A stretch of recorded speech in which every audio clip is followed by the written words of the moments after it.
In this exercise, we'll see how to calculate the dozer productivity based on the production of its cycle.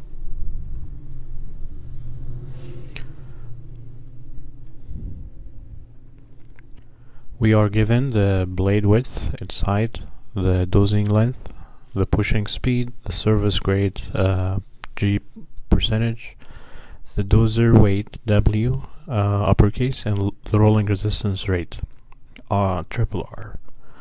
We are given here the performance drawbar pole chart of the dozer.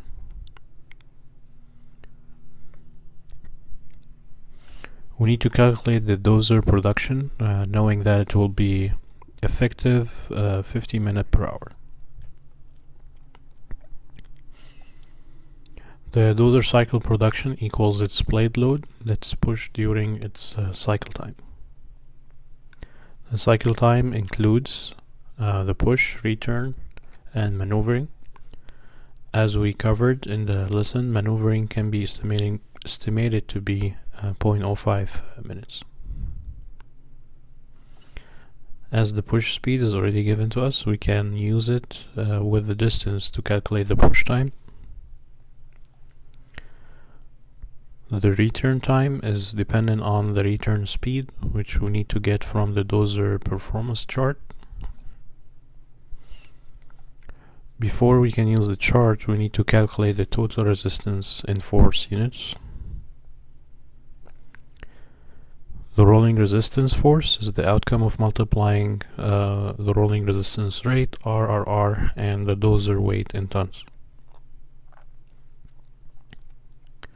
The grade resistance force is calculated as the gravitational component of the dozer weight when driving upward on the grade. So we add the grade and rolling forces to end up with the total resistance. We enter with the TR value through the left axis of the chart.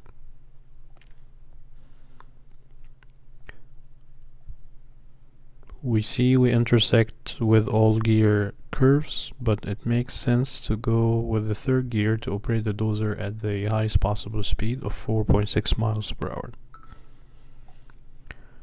We then calculate the return time similar to the push speed. We add all these step times now to end up with the total cycle time.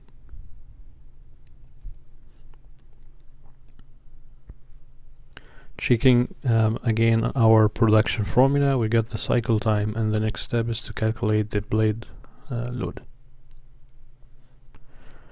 Using this empirical formula, we calculate the blade load using its width and height dimensions.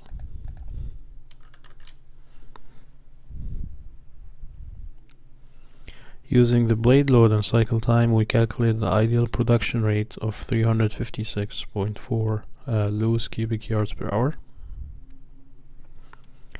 With 50/60 efficiency, we conclude the exercise by finding that the effective production will be 297 loose cubic yards per hour.